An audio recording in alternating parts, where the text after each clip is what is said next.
Assalamualaikum, selamat datang di kota Denizli, Turki.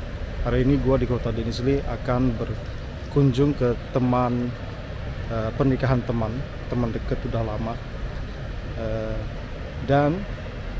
Sebelum gua pergi ke tempat pernikahan itu, gua akan berjalan-jalan di kota Denizli. Setelah itu gua akan melihat beberapa tempat sejarah peninggalan Roma. Dan juga di Denizli ini ada tempat yang nature-nya sangat indah, namanya Pamukkale. Kita akan pergi ke sana berkunjung melihat keindahan kota Denizli dan juga sejarahnya. Di belakang gua ini adalah patung Atatürk, yaitu Atatürk adalah founder, pendiri negara Turki, negara Republik Turki. Seperti kalau di Indonesia itu kita punya Soekarno. Kalau di Turki mereka punya namanya Atatürk.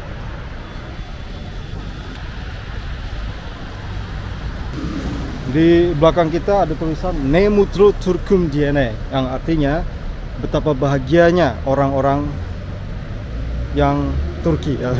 Betapa bahagianya orang Turki. Yang maksudnya kalau lo orang Turki itu lo harus bahagia. Jadi itu adalah simbol nasionalisme.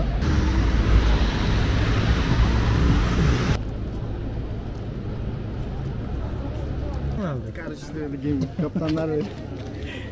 Yemek mi yiyeceksin? Tabii içeride şimdi ikramlar başlar. Buyurun gelin bakalım. Evet. Endonezya'nın bağrından kapıp gelen. Gel bakalım. Ahmet bizim kaptan arkadaş Denizli. Bu da Fuat. Evet, Endonezya'dan. Abim oluyor. Abine de benziyorsun ya. Evet, biz ailecek.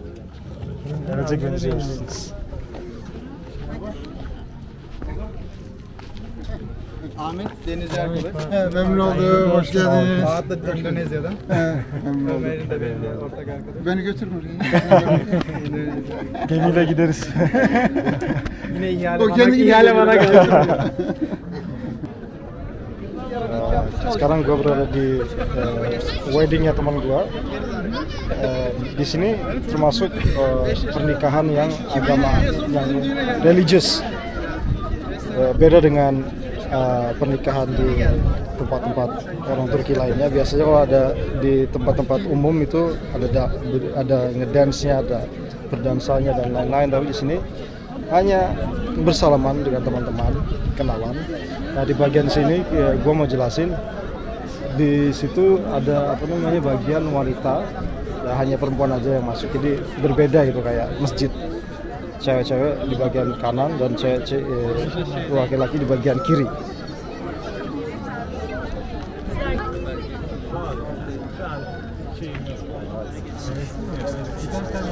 Evet. Nasıl hissediyorsun? Nasıl hissediyorum? İyi. Ne kadar iyi. Değişik bir hayata başlayacağız. Tabii heyecan var ama bunun dışında insan garip hissediyor tabii. İyi bir hayata başlayacağı için. Tabii süreç bizde son bir ay yorucu oluyor. Bilhassa son bir hafta. Bilhassa son gün bugün. Evet, düğün günü daha yorucu oluyor. Bir de biz üstüne yoldan geldik 3-4 saat. Evet. Onun şeyi vardı. Güzel bakalım. Cenab-ı Hakk'ın bir emri. Yapıyoruz. Yenil mi? Allah, hoş geldin. Neredesin sen? Abine de Bakalım önce. Kimi geldin? Yavuz seni. Gel.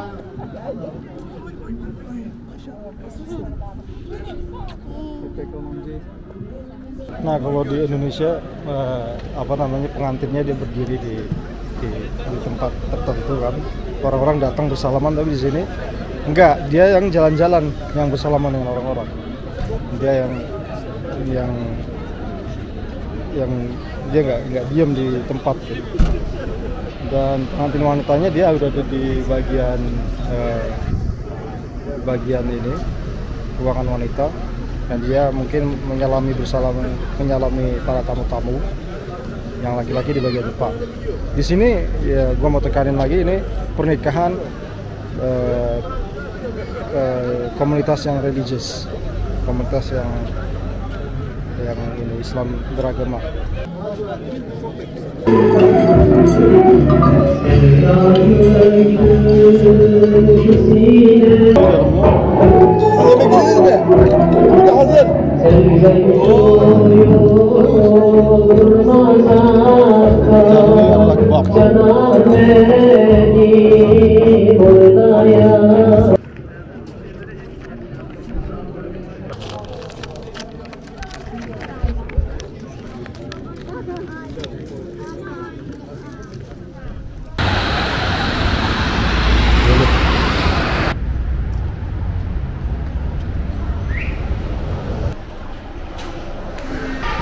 Buradan Pamukkale'ye nasıl gidelim?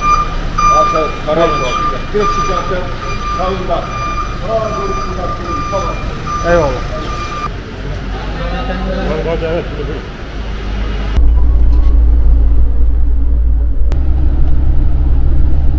Sekarang kita menuju ke Pamukkale. Pamukkale ini berada di kota Denizli seperti yang gue bilang sebelumnya, dan kita menuju ke bagian desanya, jadi bagian pelosok dari kota Denizli itu sekitar 45 menit atau 1 jam.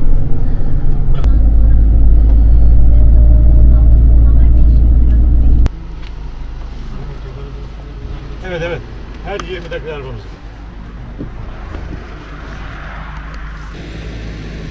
Vallahi kadın sağ olsun ha. Hadi, adamı unutmuş. Ya abi. Hiç sevmiyorum. Şurası mı Kuzey Kapısı değil? Öyle tuttular. Şoför onları tanıyor. Peninggalan zaman Roma kayak.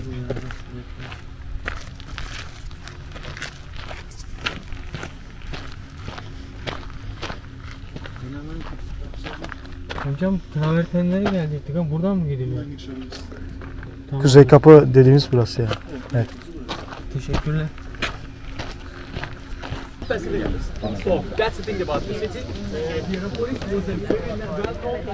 Para turis-turis di belakang gua menjelaskan tentang sejarah. Kayaknya di sini ada ada peninggalan Roma dan juga pemandangan alam Pamukkale. Makanya gua nggak tahu sama sekali. Mungkin kita bisa ngikutin orang-orang yang turis ini.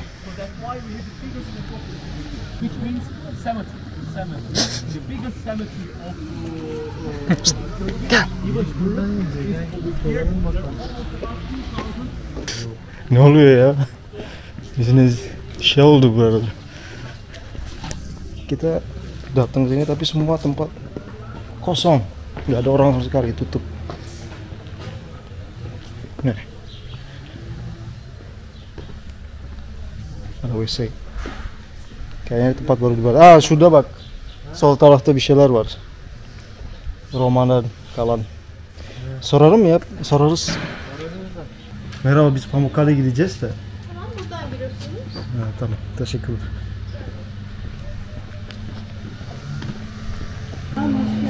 Biz travertene gitmek istiyoruz da nasıl gideceğiz? Buradan mı gideceğiz? Travertene buradan da gidiliyor. Yürüyerek 2 kilometre ya da içeride ücretli servis var ama kullanarak gidebiliyoruz. Jadi kita akan mendapatkan kartu museum yang kita bisa gunakan di seluruh Turki, dan ketika punya kartu museum ini kita bisa menggunakannya di setiap kita dapat diskon untuk masuk museum, lebih murah. Teşekkür ederim. Jadi ini kartu museum yang kita bisa gunakan di seluruh Turki. Ada banyak museum di Turki yang kita bisa dapat diskon. Jadi dengan hanya 60 lira dapat kartu dan bisa masuk ke seluruh museum. Wah, tahu sistemnya gimana, tapi kayaknya ini tinggal pencet doang dan kita bisa masuk ke dalam. Sini kayaknya ada peninggalan Roma sebelah situ. Itu nggak tahu apa. Dan kita lihat apa yang kita bisa temukan di sini.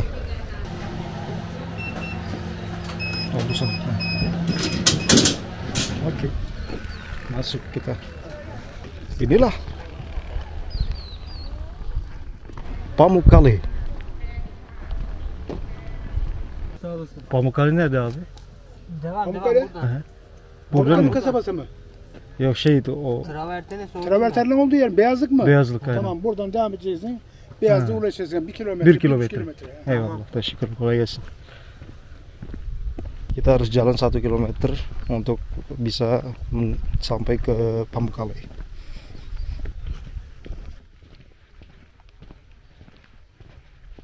Jadi sejarahnya di daerah Anatolia Turki ini dulu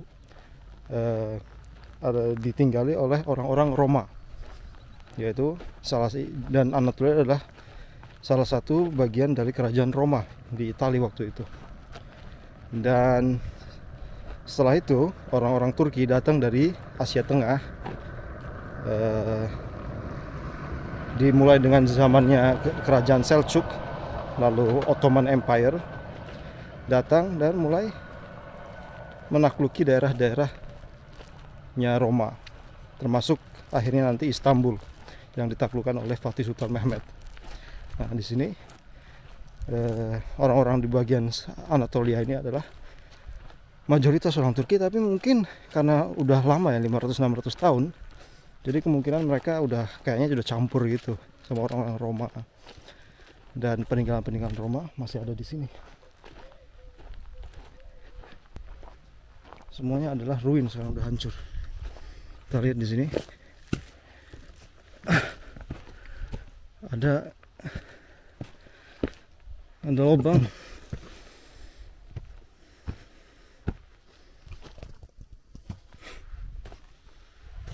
Ahmed,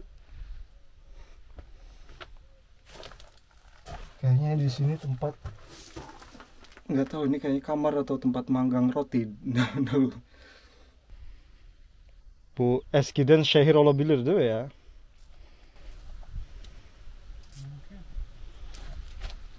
Sepanjang penglihatan hanya ada batu-batu peninggalan zaman Roma. Inilah güzel di jalan peninggalan Roma. Batu-batunya masih ada di sini. Mungkin zaman dulu orang-orang Roma berjalan lewat sini, pergi ke pasar, pergi ke rumahnya masing-masing.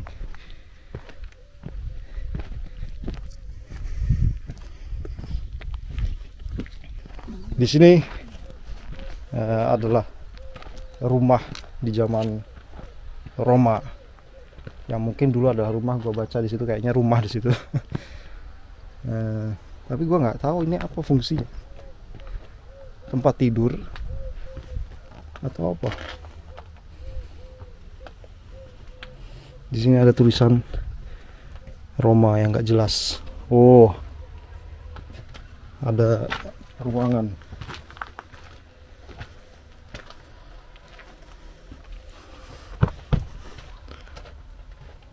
Orada yatak gibi bir şey var. Mı acaba?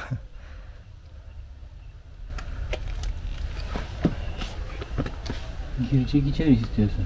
Ben gireceğim. Oh, kita masuk. Di sini mungkin dulu adalah tempat tidur. Atau mungkin tempat rapat. Belki de mezarları onların üstüne koyuyorlardı. Bilmiyorum. Hadi ya, mezarlık mı burası? Bilmiyorum. Katanya ini bukan rumah, ini kayaknya mungkin kuburan. Jadi kita masuk kuburan ternyata.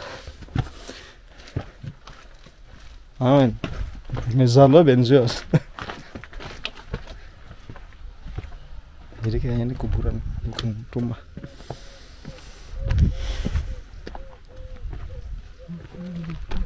Jadi apakah ini kuburan Roma atau perumahan Roma? Kayaknya kuburan, memang mirip kuburan.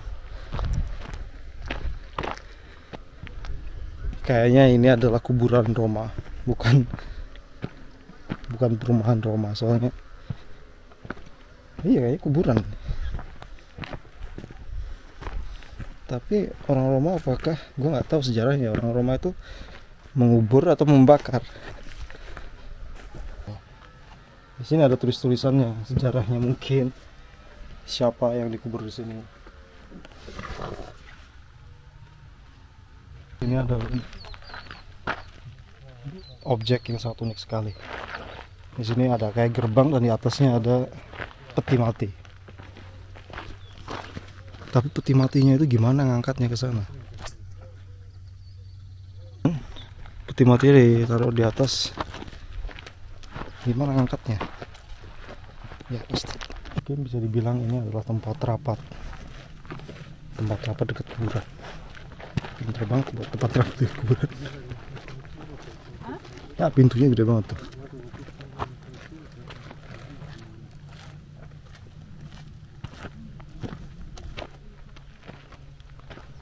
Jadi ternyata di sini adalah hammam atau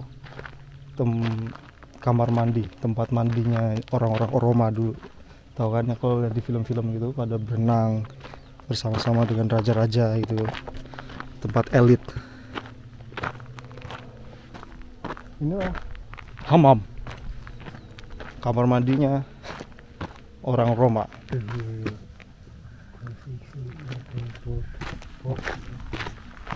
Oo, mükemmel abi, dur burada. Oraya baksana. Ben mi? Niye? Göstereceğim. Nah, ini adalah ilustrasi bagaimana mereka terlihat di zaman dahulu, kota Roma.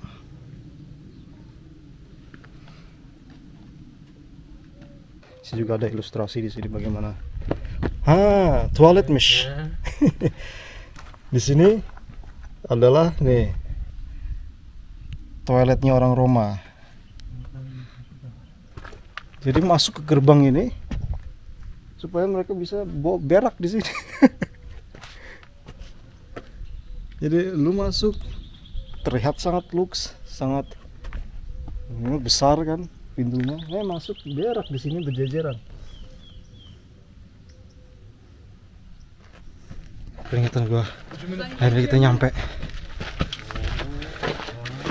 Inilah.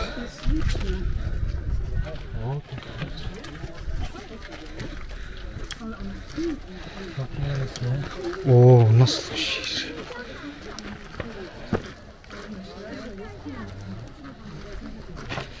Oh my god, keren banget. Bayangkan lu kalau stadium di zaman dahulu melihat sesuatu seperti ini di atas gunung. Gila orang-orang zaman dulu.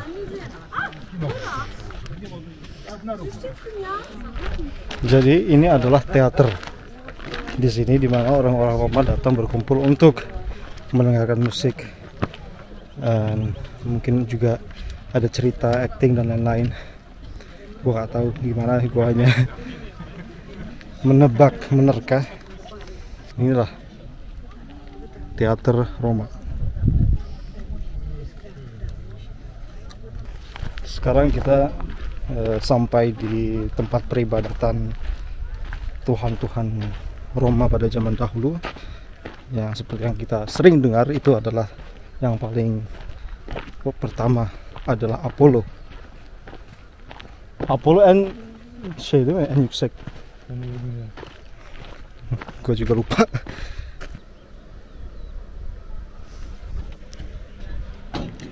Jadi dulu ini terlihat seperti ini, dikelilingi oleh ruangan, dan sepertinya Apollo di sini disembah di sini. Dan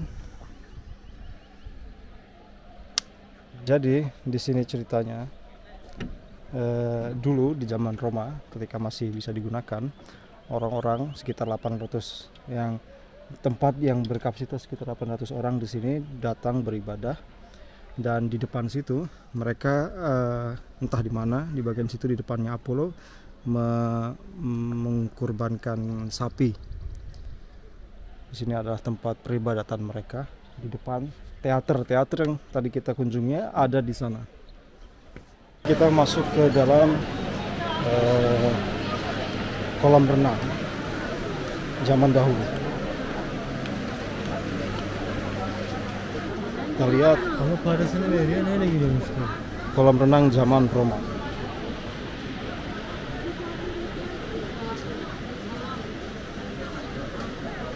Ya neyse çekmeyeyim, millet şimdi yüzüyor. Bugün yüzünü çekiyor. Bir boktan anlamıyor. Tarlaya yatırım yapıyor. Jadi kita udah nyampe sekarang akhirnya di tujuan terakhir kita. Oh, düştü. Abi biz böyle bir ihtimal da olabilir. Dikkat edin.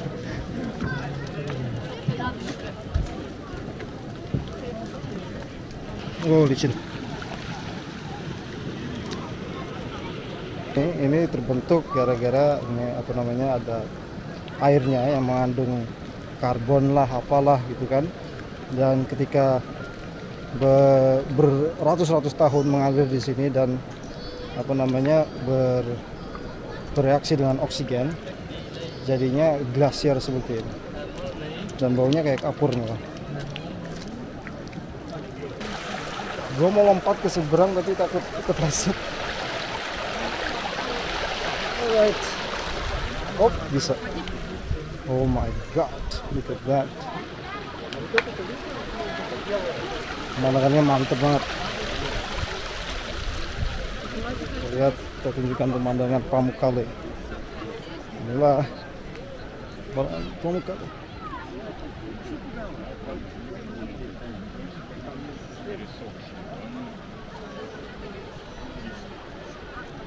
Jadi ini dari sono lanjut ke ujung sana nih.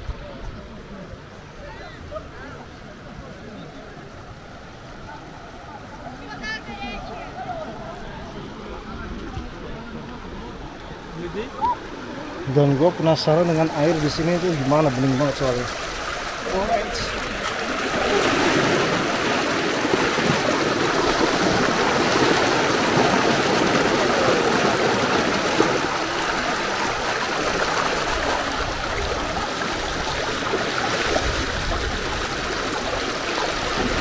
Terang ke atas.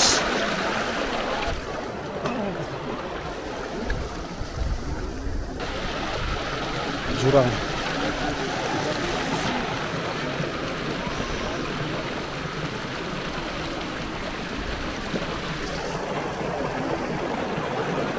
Sedikit menyusuri tempat ini. Oh, airnya di sini dingin banget. Ya, gue nggak tahu apa yang mau gue jelasin. Gue hanya berjalan-jalan dan melihat pemandangan pemandangan daerah sini. Ada orang yang berfoto-foto di pinggiran temboknya.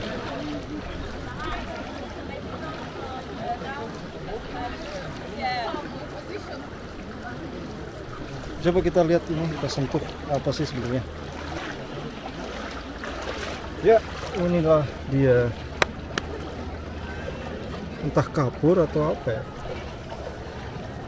Putih banget semuanya.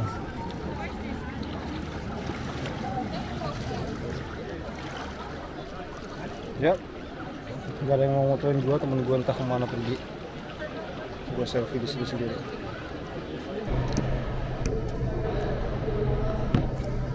Jadi kemarin gua lupa jelasin tentang pernikahan. Jadi gini, tentang gimana? Jadi gini tentang gua mau ngomongin tentang menikah di Turki. Nah, setelah ngobrol-ngobrol sebelum teman gue itu menikah, kalau mau menikah di Turki itu lu butuh 200 paling sedikitnya 200.000 lira. Nah, 200.000 lira itu 100 ribunya ya 100.000 liranya atau sekitar 90 jutaan itu harus beli mahar.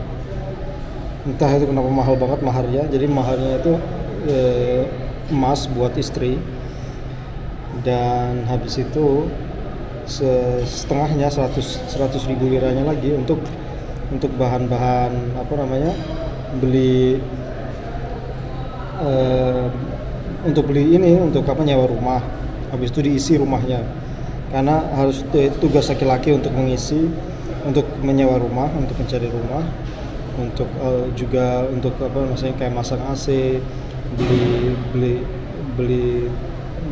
apa namanya lemari dan tempat baju dan juga kasur. Nah untuk yang cewek yang dari pihak cewek, mereka harus beli kayak piring dan lain-lain, itu alat masak kalau nggak salah. Nah setelah itu sisanya mungkin buat wedding. Jadi itu yang paling dikit lah, 200.000 TL ya, itu karena teman gue juga itu model weddingnya nggak hambur-hambur. Nah kalau yang mau yang di luar nggak tahu gimana, mungkin lebih mahal, bisa 400.000 TL, 300 ke 400.000 TL. Turkish lira, gue bilang TL Turkish lira. Gue masuk ke daerah terlarang di sini. Di situ ada makamnya, kita bisa lihat. Di sini adalah daerah Kapur. Dan tengah dia kita berada di ketinggian yang sangat tinggi. Ketinggian sangat tinggi. Di situ air masih mengalir kalau kita lihat.